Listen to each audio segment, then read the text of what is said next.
Hello everyone, שלום, ערב טוב. Buonasera a tutti, ciao e shalom. היום אנחנו כאן במפגש האחרון שלנו, שמלמד אותנו את ההיסטוריה של השפה העברית. אני שרי שביט, ואיתי כאן שירן כהן שתתרגם אותי. Noi stiamo qua stasera nell'ultimo incontro sulla lingua ebraica e sulla sua storia. Lei è Sarai Shavit e io sono Shiran Cohen che farò la traduzione.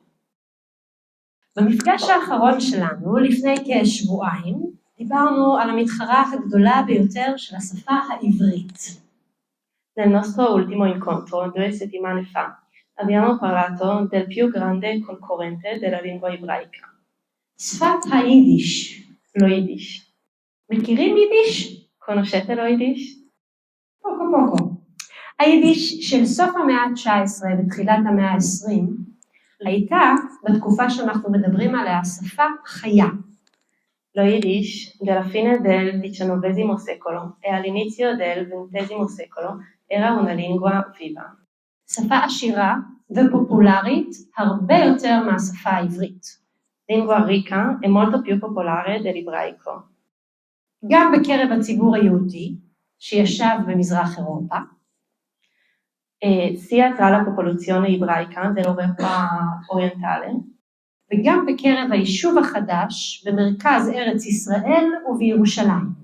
sia tra il nuovo insediamento, lo Yeshuv, nel centro del paese e a Gerusalemme. יידיש הייתה השפה המרכזית שדוברה בבתים. Lo Yiddish era la lingua principale parlata nelle case. אפילו בביתו של אליעזר בן יהודה, Persino nella casa di Eliezer ben Yehuda, מחיה השפה העברית, il rinnovatore della lingua ebraica, דיברו יידיש. hanno parlato lo Yiddish, עד שאליעזר בן יהודה החליט אחרת. finché quest'ultimo non decise diversamente. חשוב להבין, È importante a capire. תרבות היידיש הייתה ענפה לא רק מבחינה שפתית, אלא גם מבחינה חברתית אומנותית. La cultura Yiddish era vasta non solo dal punto di vista linguistico, ma anche sociale e artistico. ביידיש נכתבו והודפסו עיתונים רבים. תיאטראות בפלסטינה ארץ ישראל פעלו ביידיש. In Yiddish venivano scritti e stampati molti giornali. I teatri nella Palestina di Israele operavano in Yiddish. ספרות על ידי גדולי הכותבים נכתבה אז ביידיש. La letteratura dei più grandi scrittori era scritta in Yiddish. וגולת הכותרת התיאטרון היידי. הוא משך אחריו קהל עצום של מיליוני דוברים במזרח אירופה וגם בישראל. E la cosa più sorprendente, il teatro Yiddish, che attirava un pubblico immenso di milioni di parlanti nell'Europa orientale e anche in Israele. העברית הייתה חדשה, קשה, שפה שמית, רחוקה אלפי שנות אור מהניב הלטיני אירופאי. L'ebraico era nuovo, difficile, una lingua semitica, distante, come se fosse a anni luce di distanza dal dialetto latino-europeo. אבל היידיש הייתה קרובה מאוד לשפה הגרמנית ולשפה הפולנית. Ma lo Yiddish era molto vicino alla lingua tedesca e anche al polacco. היה קל להשתמש בה, להגות אותה, להפוך אותה לתרבות. Era facile da usarla, da pronunciarla e da trasformarla in cultura. מה הייתה תרבות היידיש? מה בדיוק מאפיין אותה? Cosa era la cultura Yiddish? Cosa la caratterizzava esattamente? תרבות היידיש הייתה ידועה במיוחד בהומור שלה, בתיאטרון העשיר שהתפתח סביבו. La cultura Yiddish era nota soprattutto per il suo umorismo e per il ricco teatro che vi si sviluppò attorno. ההומור היידי מתאפיין באירוניה עצמית, חוכמת חיים, ויכולת להפוך קשיים יומיומיים לבדיחות מלאות עומק אנושי. L'umorismo Yiddish è caratterizzato da autoironia, saggezza di vita e dalla capacità di trasformare le difficoltà quotidiane in barzellette piene di profondità umana. למשל, בסיפורים של שלום עליכם, מופיעים דמויות כמו טוביה החולב, שמגיב למציאות קשה באמצעות ציניות, חום משפחתי ודיאלוגים שנונים עם אלוהים ועם עצמו. Per esempio, nelle storie di Shalom Aleichem, compaiono personaggi come Tuvia il Latevendolo, che reagisce a una realtà difficile con cinismo, calore familiare e dialoghi spietosi con Dio e con se stesso. בתחום התיאטרון, אברהם גולדפן נחשב לאבי התיאטרון האידי המודרני. הוא יצר מחזות ומחזות זמר ששילבו מוזיקה, קומדיה ודרמה עממית. Nel campo del teatro, Abraham Goldfaden è considerato il padre del teatro yiddish moderno, avendo creato opere teatrali e musicali che univano musica, commedia e dramma popolare. על מה דיברו הסיפורים היידיים? על חיי העיירה היהודית, השטאטל. Su cosa parlavano le storie yiddish? Sulla vita culturale e sulla shtatel.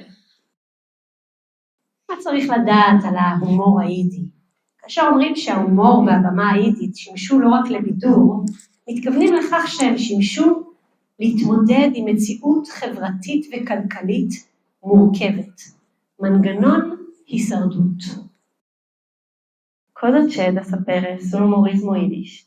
Quando si dice che l'umorismo e la scena yiddish servivano non solo per intrattenimento, ma anche come modo per affrontare una complessa realtà sociale ed economica. יהודי מזרח אירופה חיו לעתים קרובות בעוני, תחת מגבלות חוקיות, אפליה ולעתים גם אלימות.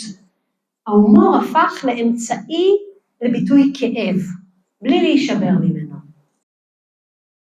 Gli ebrei dell'Europa orientale vivono spesso nella povertà, sotto restrizioni legali, discriminazioni e talvolta violenze. Ed ecco perché l'umorismo divenne un mezzo per esprimere il dolore senza farsi spezzare da esso. עברתי ל-43 פסקה האחרונה. בתקופה שאליעזר בן יהודה מקים בתי ספר בעברית בירושלים, ומוציא לאור את העיתון הצבי, אף הוא בעברית. יידיש עדיין שפה חיה ופופולרית מאוד.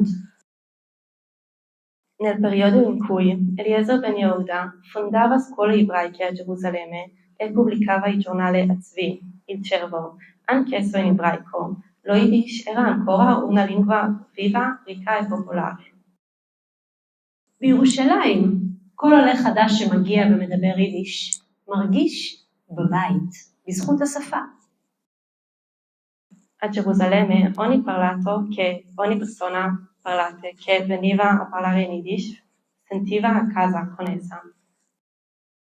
מכאן שהעימות בין היידיש לעברית הוא הרבה מעבר ללשון, הוא קרב בין שתי תפיסות עולם.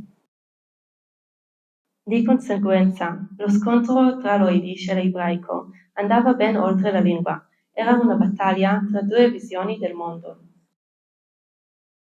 תומכי היידיש אומרים, למה לנו להמציא חיים חדשים בשפה עתיקה ומלאכותית ותנכית, כשטוב לנו מאוד להשתמש בשפה יהודית, יידית, חיה ונושמת.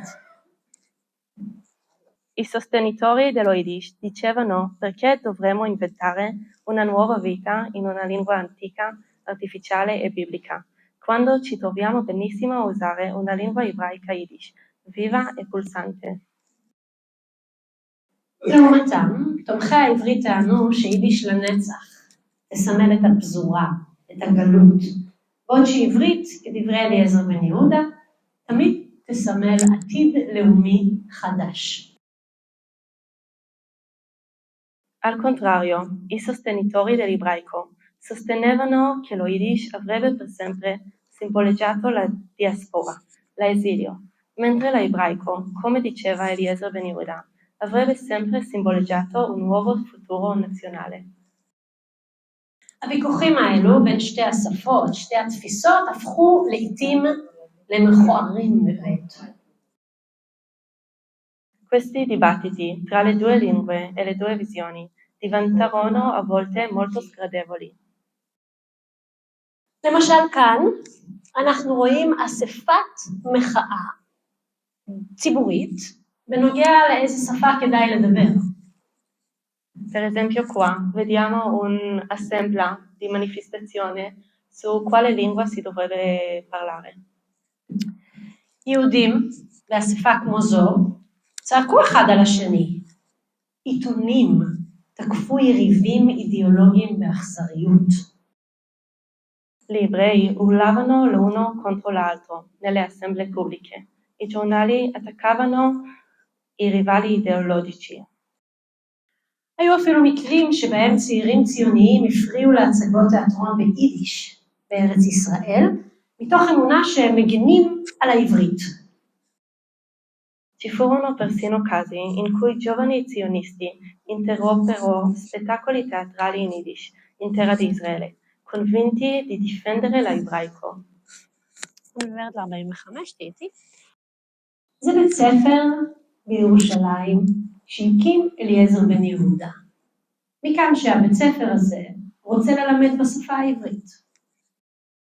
Questa è una scuola a Gerusalemme che ha fondato Eliezer Ben Yehuda e per questo la scuola voleva insegnare in ebraico.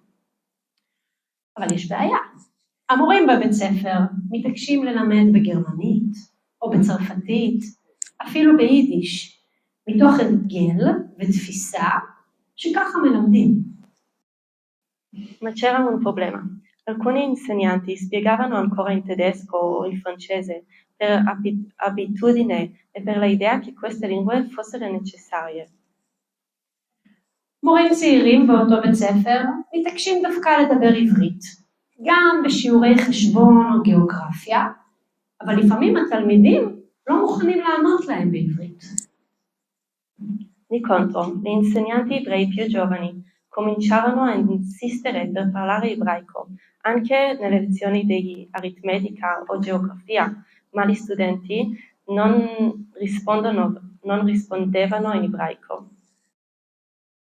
במקביל, בעיתונות של התקופה התפתח עימות כמעט יומיומי סביב שאלת השפה. Contemporaneamente, nella stampa dell'epoca, si sviluppò uno scontro quasi quotidiano sulla questione linguistica. בן יהודה מפרסם מאמר שאומר להחיות את הלשון בחיי המעשה. כלומר, את השפה מחיים כשמדברים אותה. Ben Yehuda pubblicava articolo che invitava a far rivivere la lingua nella vita pratica, che vuol dire la lingua viene rinnovata solo quando viene parlata. אבל עיתונים אחרים, למשל עיתונים ביידיש שמפורסמים בישראל, טוענים שזה לא נכון. שעברית מתאימה לתפילה, אבל לא להנדסה, לרפואה או למסחר מודרני. Altri giornali in Yiddish o tedesco deridevano questi tentativi, sostenendo che l'ebraico fosse adatto alla preghiera, ma non all'ingegneria, alla medicina o al commercio. כאן יש קונפליקט. לא פעם אותו מושג טכני מופיע בכמה גרסאות שונות במקביל, פשוט כי אין עדיין מילה בשבילו.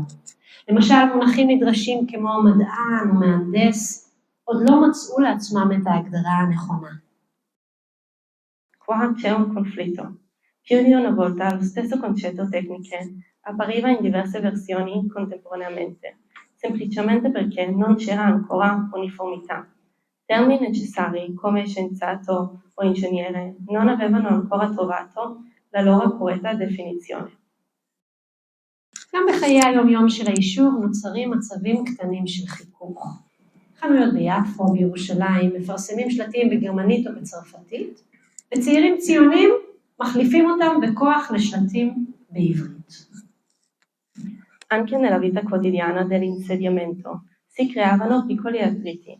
I negozi di Jaffa o Gerusalemme che esponevano insegne in tedesco o francese si sono scambiati dai giovani zionisti per ebraico. באספות ציבוריות של פועלים וסטודנטים שומעים נאומים בעברית מגומגמת. עברית שלפעמים צריך להמציא את המילה תוך כדי המשפט.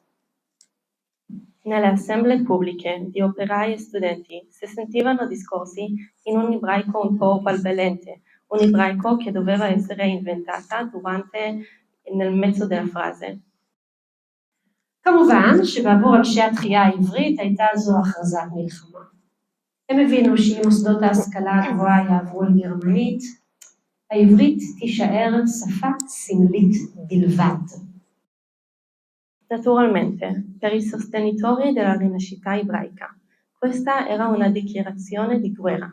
Hanno capito che se le istituzioni di istruzione superiore sarebbero passate al tedesco, l'ebraico sarebbe rimasto solo una lingua simbolica. אפשר לכתוב שירים בעברית, אפשר אולי ללמד ילדים קטנים בעברית, אבל המדע, הטכנולוגיה והעתיד יעברו לשפה אחרת. Si sarebbero potute scrivere poesie, forse insegnare ai bambini piccoli, ma la scienza, la tecnologia e il futuro sarebbero passati a un'altra lingua. מישהו מכיר את המוסד העברי החשוב הזה בחיפה? Qualcuno conosce questa importante istituzione ebraica a Haifa? פוליטקניקו. טכניון, בדיוק, טכניון. בשנת 1913 מחליטים ללמד בטכניון בעברית, בשיא המאבק בין יידיש לעברית. La decisione di insegnare al Technion in ebraico fu presa nel 1913 durante la guerra tra lo Yiddish e l'ebraico. באותה שנה, כאשר התקרבה פתיחת הלימודים, פרץ משבר סביב דרישת חברת עזרא ללמד בגרמנית או ביידיש בעקבות לחץ ציבורי חזק של התנועה הציונית. התקבלה ההכרעה שהלימודים יתקיימו בעברית. In quell'anno, con l'avvicinarsi dell'inizio delle lezioni, scoppiava una crisi legata alla richiesta della società Ezra, che vuol dire aiuto, di insegnare in tedesco, a seguito di una forte pressione pubblica da parte del movimento zionista e dello Yeshuv. Si decise che gli studi si sarebbero svolti in ebraico. הדבר הזה הפך לאחד מהניצחונות הסמליים הראשונים של העברית כשפת הוראה אקדמית. Questo divenne uno dei primi successi simbolici dell'ebraico come lingua di insegnamento accademico. הניצחון הזה אילץ אנשים להתמודד עם בעיה חדשה. איך מתרגמים את עולם המדע לעברית? Questa vittoria costrinse le persone ad affrontare un nuovo problema. Come si traduce il mondo della scienza in ebraico? מורים להנדסה, ביולוגיה ורפואה נאלצו להמציא מונחים תוך כדי שיעור. לפעמים הם מתרגמים מגרמנית, לפעמים מערבית, לפעמים פשוט ממציאים משהו על המקום. Gli insegnanti di ingegneria, biologia e medicina dovettero inventare i termini durante le lezioni. A volte traducevano dal tedesco, a volte dall'arabo e a volte semplicemente inventavano qualcosa sul momento. אבל הכוח האמיתי של העברית לא היה בטכניון, אלא, כפי שאליעזר בן יהודה ידע למדה, בילדים. Ma la vera forza dell'ebraico non era nel Technion, ma come Eliezer ben Yehuda aveva saputo profetizzare, era nei bambini. ילדים של העלייה השנייה והשלישית גדלו לתוך מציאות חדשה לגמרי. בניגוד להורים שלהם שהגיעו עם שפות מהבית הישן, הם התחילו לדבר זה עם זה בעברית טבעית.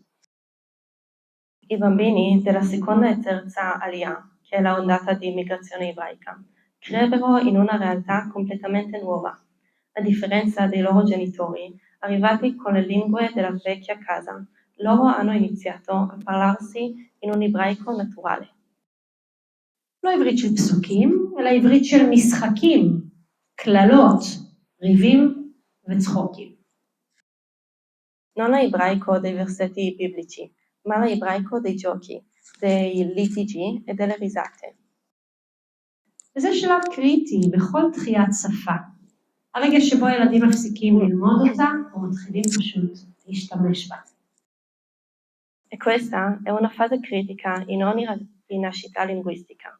Il momento in cui i bambini smettono di studiarla e iniziano semplicemente a usarla. מי מכם שהיה כאן בהרצאות קודמות שלי, זוכרים אולי את המשוררת רחל? Chi di voi era presente alla sua precedente conferenza sulla poetessa Rachel? Forse la ricorderà? רחל מגיעה מרוסיה לישראל ב-1909. Rachel immigrata in Israele dalla Russia nel 1909. אם הייתם בהרצאה, אולי אתם זוכרים שהיא לא באמת עלתה. היא הגיעה עם אחותה שושנה לביקור במזרח התיכון, אבל התאהבה באמצע בכנרת. Se eravate nella conferenza, forse ricorderete che in realtà Rachel non era proprio immigrata, ma è arrivata con sua sorella Shoshana. רחל רצתה ללמוד עברית בכל מאודה. היא רצתה לכתוב שירה בעברית. Rachel voleva imparare l'ebraico con tutto il suo cuore. Voleva imparare l'ebraico e la poesia. אבל כשהיא מגיעה לגור בפלסטינה ארץ ישראל, כולם ליד הכנרת, בדיוק כמוה, הם לא מדברים עברית טוב, הם מדברים רוסית. Ma quando è arrivata a vivere nella Kinneret, nel Mar di Galilea, ha capito che tante persone come lei non parlavano molto bene l'ebraico, ma hanno parlato il russo. אז לאן היא הולכת? בשביל ללמוד את השפה. לגן ילדים דובר עברית. ככה היא לומדת.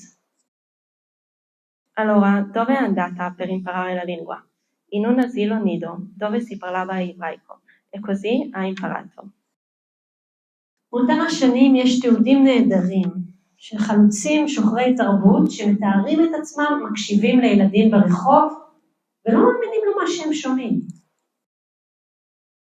Da quegli anni ci sono splendide testimonianze di pionieri amanti della cultura che descrivono se stessi mentre ascoltavano i bambini per strada, non credendo alle proprie orecchie. עברית מהירה, קולנית, חיה, חדשה, מוזרה, מעורבת שפות. עברית שמנסה לגבש את עצמה בין שלל צורות ומבטאים. עברית מצחיקה. Un ebraico nuovo, creativo, bizzarro, un misto di lingue. Un ebraico che cerca di darsi una forma tra una moltitudine di varianti e accenti. Un ebraico divertente. אני רוצה לתרגם את זה רגע. כאן יש לנו כרזה. כל המתקשה בשינוי שם משפחתו לעברית, יפנה אל גדוד מגיני השפה. Qua è scritto: chiunque abbia difficoltà a ebraicizzare il proprio cognome si rivolga al battaglione dei difensori della lingua. אחת מהתופעות הסוציאליות הידועות היא ששמות פרטיים ושמות משפחה שונו כחלק מהמהפכה. Uno dei fenomeni sociali più noti è che i nomi privati e i cognomi venivano cambiati come parte della rivoluzione. אם עלית לארץ כיהודי בשם בוריס סבירלסקי, פתאום מצאת את עצמך מכונה בעברית בשם בועז סבר. Per esempio, se immigravi nel paese come ebreo di nome Boris Svirsky, all'improvviso ti ritrovavi a essere chiamato Boaz Sever. גרינברג הפך להררי, צ'רניאק לבן שחר. השפה והשמות לא היו רק תיאוריה לאומית, הם שימשו בפועל לקיומה של פרקטיקה לאומית. Greenberg è diventato Harari, Czarniak è diventato Ben Shahar. La lingua e i nomi non erano solo una teoria nazionale, servivano concretamente per l'esistenza di una pratica nazionale. בשורה התחתונה, העברית הייתה בעיקר סממן אידיאולוגי. פתרון פרקטי להבהיר שזוהי הארץ הנכונה ליהודים. אנחנו כאן. In fin dei conti, l'ebraico era soprattutto un segno ideologico, una soluzione pratica per chiarire che questa è la terra giusta per gli ebrei, che noi siamo qui. Can you read this? ביאליק, יפה, ביאליק. ביאליק. מאוד מאוד חשוב לשפה העברית. לא רק לשירה העברית, לשפה העברית הפרקטית. Bialik è una figura molto importante per l'ebraico, ma non solo alla cultura, anche per la lingua. האיש הזה הוא אחד מעמודי התווך התרבותיים החשובים ביותר בישראל עד היום. חיים נחמן ביאליק. נולד ב-1934, נפטר ב-1873, נולד ב-1873, נפטר ב-1934. Quest'uomo è uno dei pilastri culturali più importanti in Israele ancora oggi. Chaim Nachman Bialik nacque nel 1873 e morì nel 1934. המשורר הלאומי של העם היהודי. Il poeta nazionale del popolo ebraico. עד היום. Ancora oggi. הוא נולד בעיירה רדי שבאימפריה הרוסית, רכש חינוך תורני מסורתי, אך גם נחשף להשכלה ולספרות מודרנית. Nato nella cittadina di Radi, nell'impero russo, ha ricevuto un'educazione ortodossa tradizionale, ma era anche esposto all'illuminismo e alla letteratura moderna. השירים שלו עיצבו מחדש את הלשון העברית החדשה, ובעיקר השפיעו על התודעה הלאומית של השפה. Le sue opere hanno tante significata alle poesie ebraiche, quando lui unendo nelle sue opere antiche fonti ebraiche idee nazionali culturali. מעבר להיותו משורר, ביאליק היה עורך, מתרגם ואיש תרבות, שפעל לקידום החינוך והספרות העבריים. הוא חי בתל אביב. Chaim Nachman Bialik non era solo un poeta, era un traduttore, una figura centrale e visse in Tel Aviv. ביאליק הוא אוהב לשחק עם העברית. הוא חיבר בין לשון גבוהה לדיבור רחוב, בין מקורות עתיקים לבין קצב מודרני. Bialik amava parlare a giocare con l'ebraico e univa tutte le fonti antiche con le idee culturali moderni del suo tempo. וכשהוא עובר לתל אביב בשנות ה-20, הוא הופך לסמל, לסמל של העיר העברית הראשונה. E quando si trasferì a Tel Aviv negli anni 20, divenne quasi il simbolo della prima città ebraica. הערים שאני הכי אוהבת בעולם הם טורינו ותל אביב. Le sue città favorite nel mondo sono Torino e Tel Aviv. את טורינו אתם מכירים, אז אני אספר קצת על תל אביב. Torino già conoscete, quindi parlerà un po' di Tel Aviv. תל אביב של ביאליק. Tel Aviv di Bialik. תל אביב הייתה המעבדה האמיתית של העברית החדשה. בירושלים, על אף היזמות ההולכת ומתפשטת של בן יהודה, עדיין פועלות קהילות דתיות ושפות רבות. Tel Aviv era il vero laboratorio del nuovo ebraico. A Gerusalemme, nonostante la intraprendenza sempre più diffusa di Ben Yehuda, operavano ancora comunità religiose e molte lingue. תל אביב מנסה להיות משהו אחר, עיר עברית מודרנית. השלטים ברחובות בעברית, הבתי קפה בעברית, פרסומות בעברית, אנשים מתנהלים בשפה אחת, עברית. Tel Aviv cercava di essere qualcosa di diverso, una città ebraica moderna. I cartelli stradali erano in ebraico, i caffè si gestivano in ebraico, la pubblicità e la gente iniziava a condurre una vita urbana in ebraico. כאן למעלה אנחנו יכולים lirot את הקזינו על חוף הים של תל אביב, מתנהל בעברית. Qua si può vedere il casino di Tel Aviv sulla spiaggia che operava in ebraico. כאן אנחנו יכולים lirot את בניין העירייה הראשון בעברית. Qua si può vedere il centro della città ufficiale in ebraico a Tel Aviv. וכאן צאצאים של משפחת רוטשילד בודקים את האדמה שעליה הם נבנו שכונה חדשה בעברית. E qua i figli e i generazioni di Rothschild cercano di vedere la terra che sopra veniva costruita la città.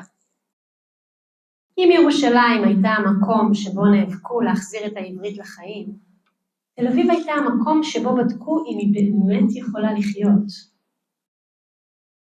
Se Gerusalemme era il posto dove veniva a cercare tornare in vita l'ebraico, Tel Aviv era il posto dove si è fatto davvero questo compito. העיר נוסדה ב-1909, והיא מבקשת להיות יותר מעוד שכונה יהודית. היא רוצה להיות עיר מודרנית. שמות הרחובות נכתבים בעברית, בתי ספר מלמדים בעברית, העברית היא שפת היום-יום. La nuova città, fondata nel 1909, voleva essere qualcosa di più di un altro quartiere ebraico. Aspirava a essere una città ebraica moderna. I nomi delle strade erano scritti in ebraico, le scuole insegnavano in ebraico e si faceva uno sforzo per condurre la vita quotidiana in ebraico. אבל המבחן האמיתי לא היה במוסדות הרשמיים, אלא בחיי העיר עצמם. בבתי הקפה, שלאורך רחוב הרצל בשדרות רוטשילד, ישבו סופרים, עיתונאים ואנשי רוח, ובהם ביאליק. Ma la vera prova non era nelle istituzioni ufficiali, bensì nella vita stessa della città. Nei caffè lungo via Herzl e viale Rothschild sedevano scrittori, giornalisti e intellettuali, tra cui Bialik.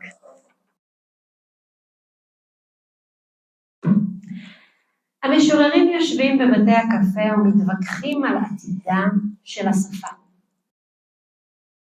Questi scrittori venivano seduti nei caffè e lottavano, avevano tanti dibattiti su nuove parole e sul futuro della lingua. אחד הביטויים המרשימים ביותר להצלחה של המהלך של העברית הוא יריד המזרח.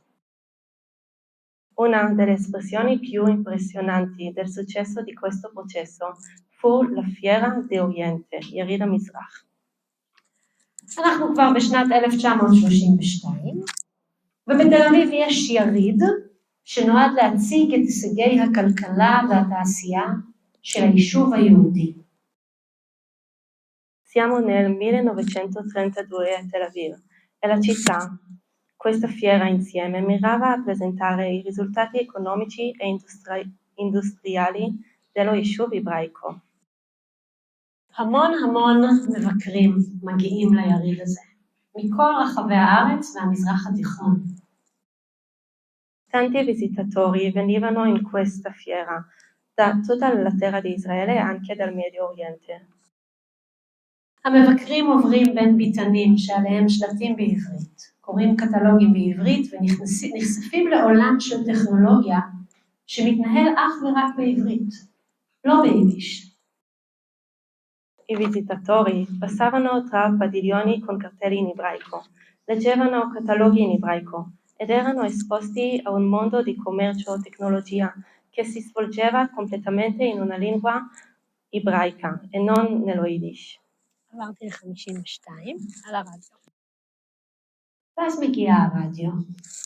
תחנת הרדיו הראשונה בשפה העברית. E poi arriva la radio, la prima stazione trasmittente nella lingua ebraica. היה ויכוח מאוד מפורסם ברדיו. איך הקריינים צריכים לבטא את העברית? C'era un dibattito molto famoso nella radio, come i presentatori dovevano pronunciare l'ebraico. למשל, איך אומרים דוגמה באיטלקית? ad esempio, ad esempio, שלום או שלום, בית או בית, כמו casa. קסה או קסה. איך מבטאים את המילה?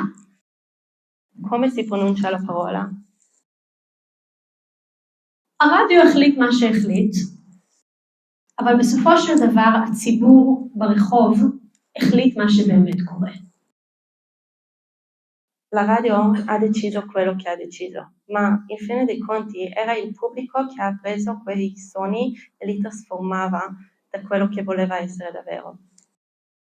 שירן ואני דור שלישי לדוברי עברית, אולי דור שני.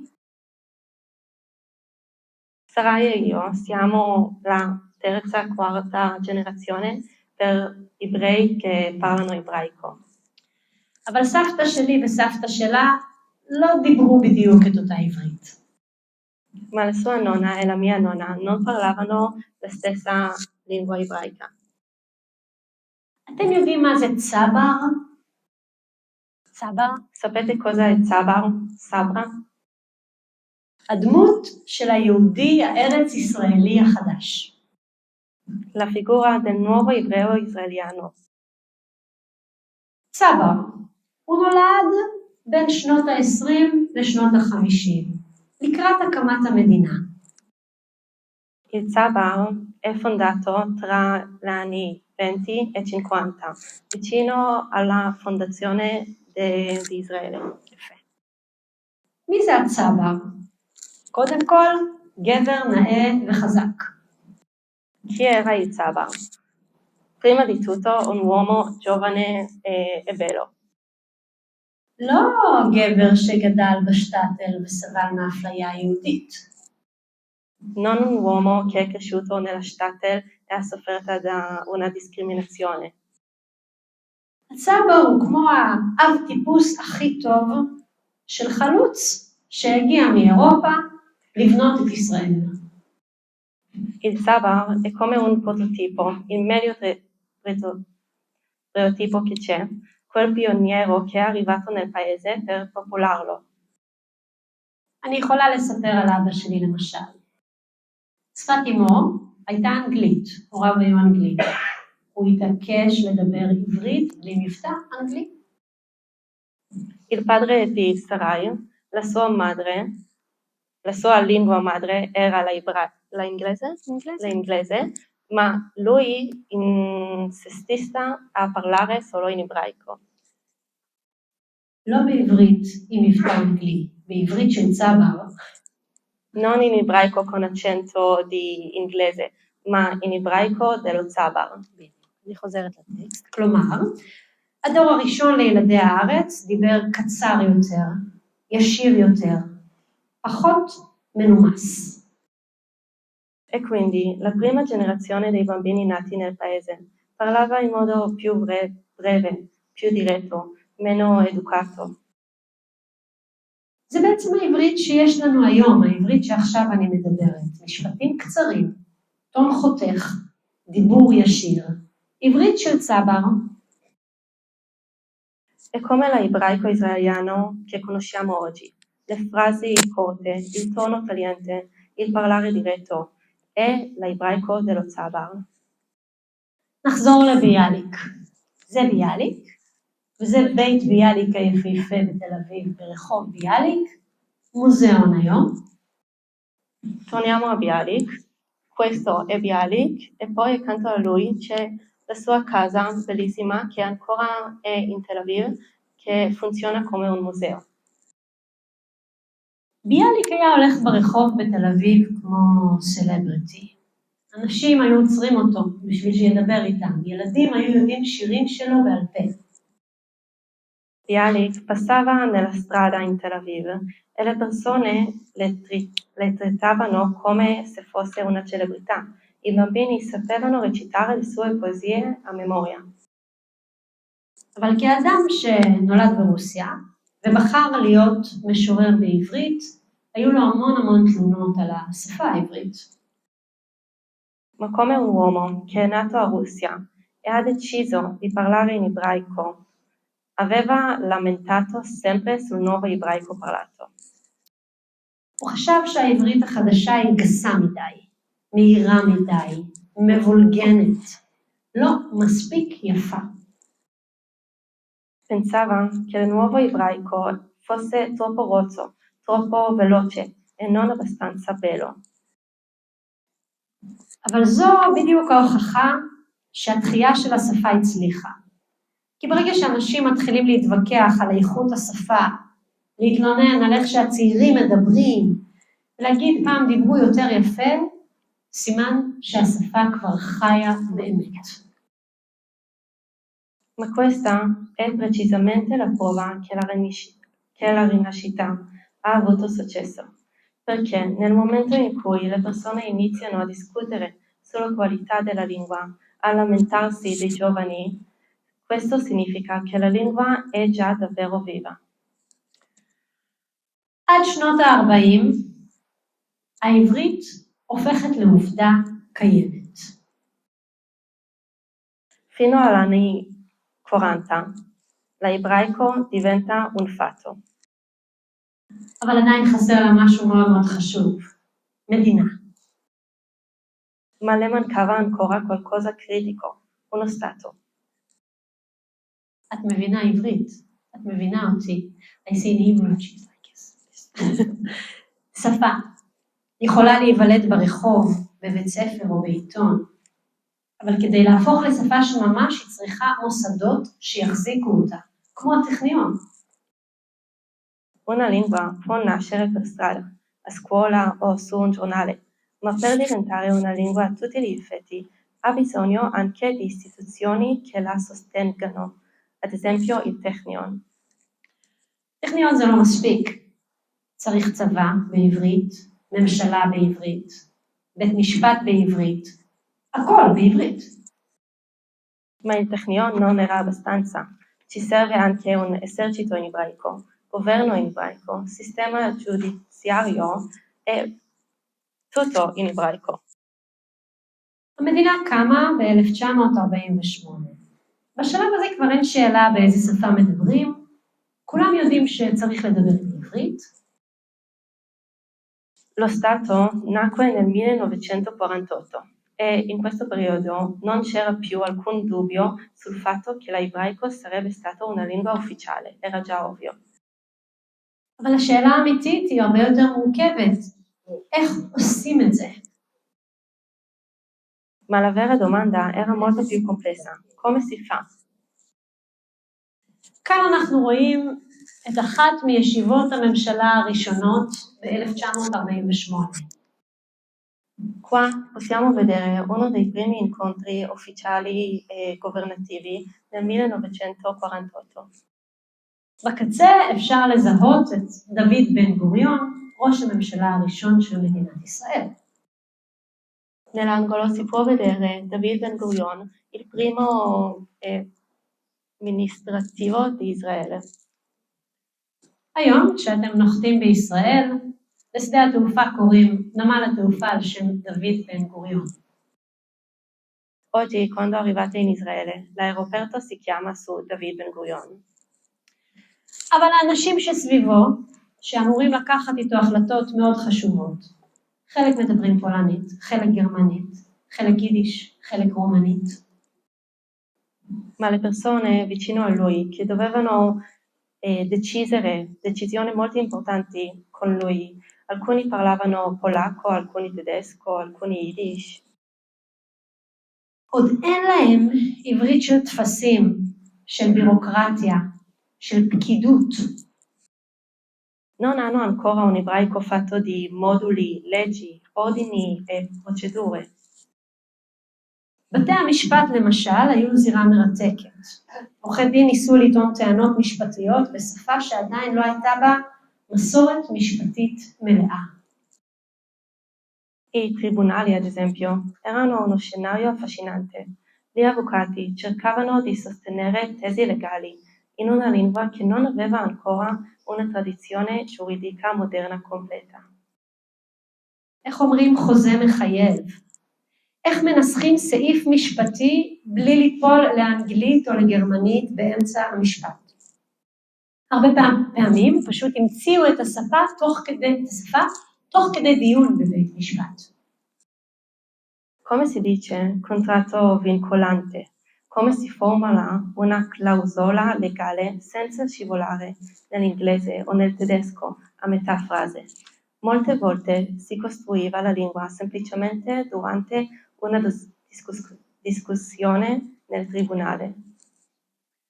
בצבא זה אפילו עוד יותר דרמטי. צה"ל קולט אלפי חיילים חדשים כל לילה מכל העולם. Nell'esercito la cosa fu ancora più drammatica.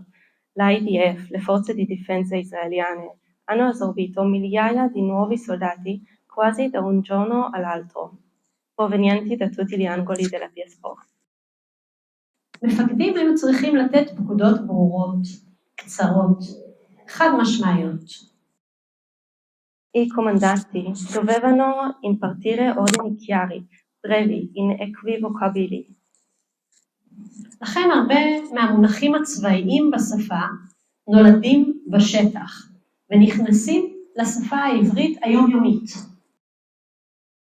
Perciò molti dei termini militari sono nati sul campo e iniziano a inserire nel nuovo ebraico. העלייה לישראל מתרחשת בזמן קצר. המדינה החדשה מתמודדת עם אתגר, עלייה המונית. La immigrazione di massa succedeva nel giro di pochi anni e il paese doveva confrontare con una nuova sfida, tante persone che arrivavano nello stesso tempo. מדינת ישראל קמה מהר. Lo Stato di Israele è fondato molto velocemente.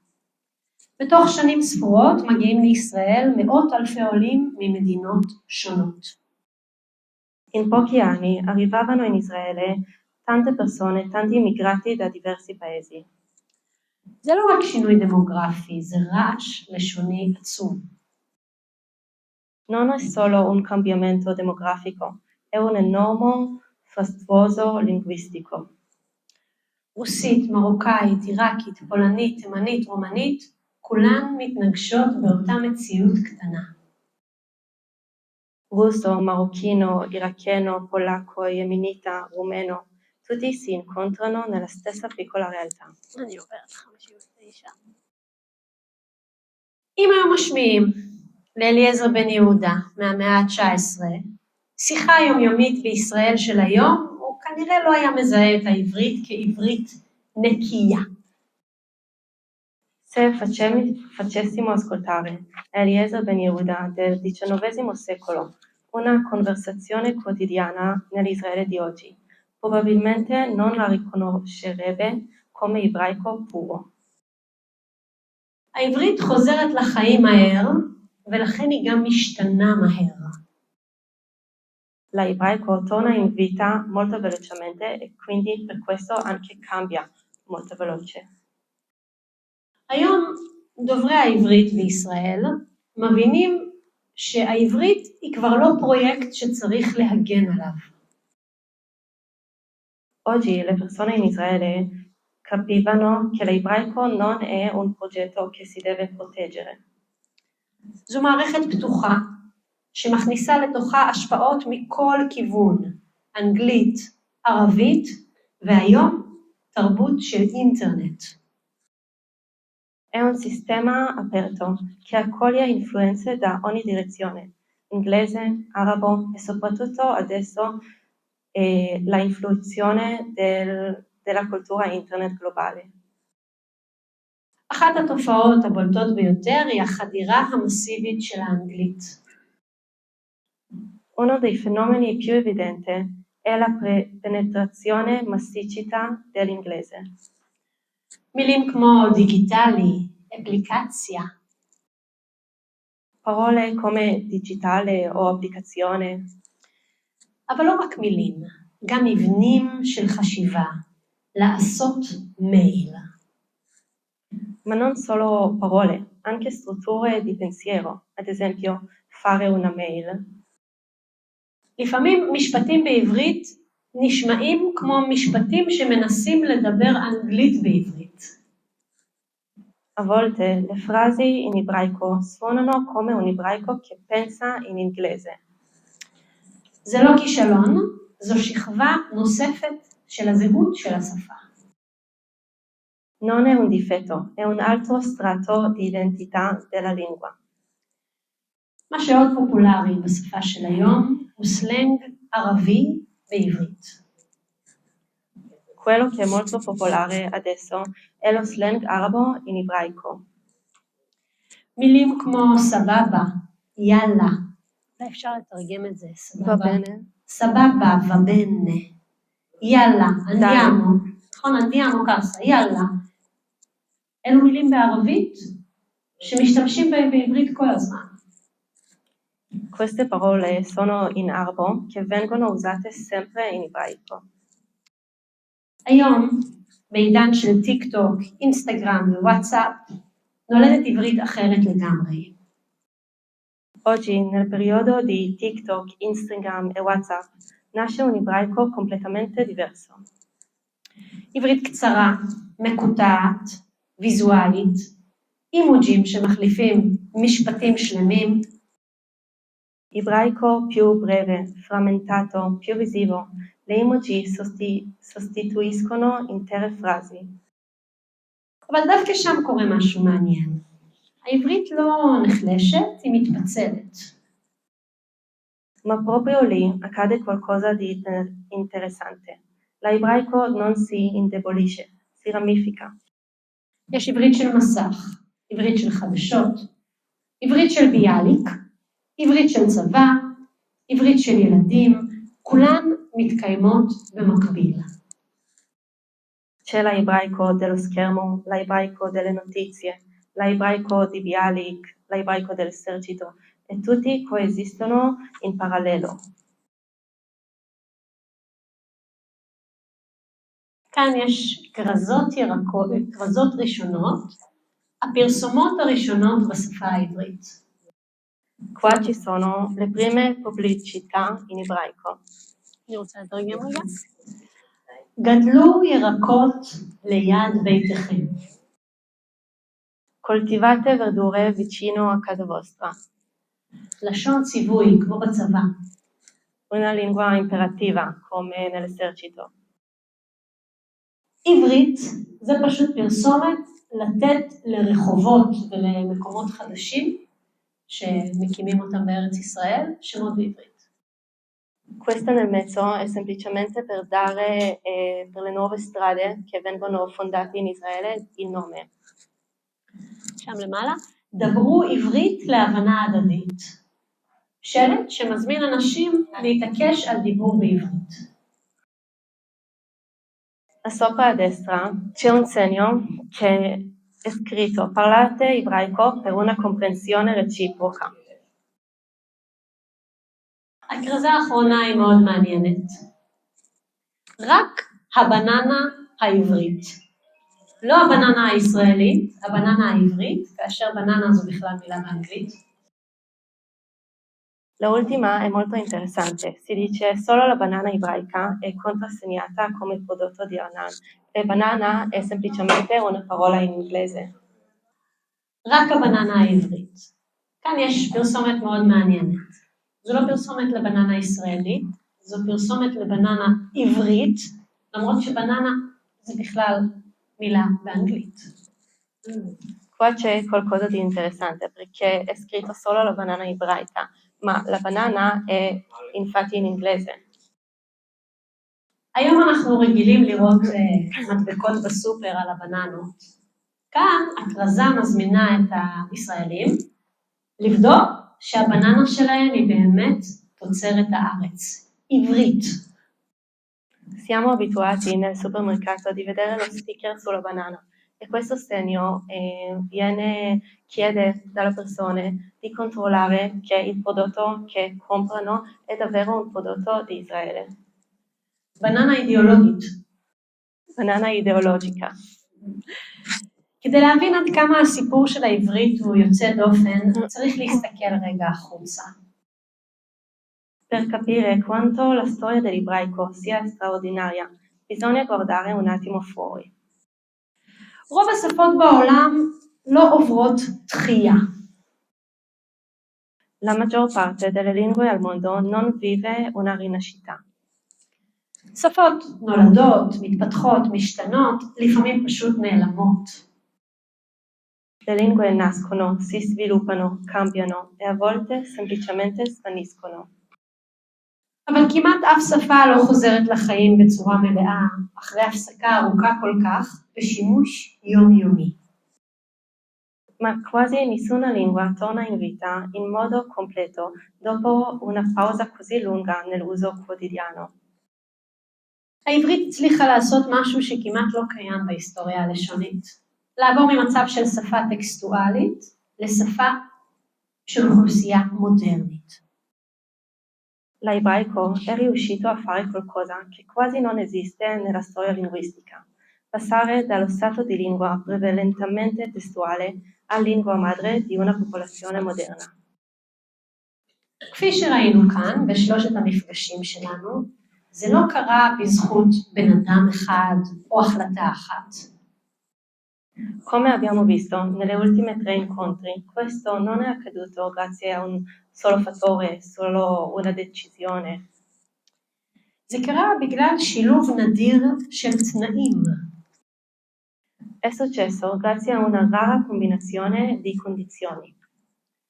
מסורת כתיבה רציפה בעברית, Tradizione scritta continua in ebraico, תנועה לאומית עם צורך בשפה מאחדת, un movimento nazionale con necessità di una lingua unificante, קהילות מהגרים שמוכנות לוותר על שפת האם שלהן, comunità di migranti pronte a rinunciare alla propria lingua madre, ומציאות חברתית שבה שום שפה אחרת לא מצליחה לתפוס עליונות מוחלטת. È una realtà sociale in cui nessun'altra lingua era riuscita a prendere il sopravvento assoluto. וזה מוביל לשאלה מסקרנת. האם שפה יוצרת עם או עם יוצר שפה? E questo porta a una domanda intrigante. È la lingua a creare un popolo o è un popolo a creare una lingua? זוהי לא רק שאלה לאומית, זוהי שאלה פוליטית. Non è solo una domanda nazionale, ma anche una domanda politica. ועם השאלה הזאת אני רוצה לחתום את המפגשים שלנו ולהזמין אתכם אם תרצו לשאול שאלות. Con questa domanda finiamo questo incontro e vi invitiamo a chiedere delle domande se avete. את יכולה לשאול אותם אם יש תומד עבודה?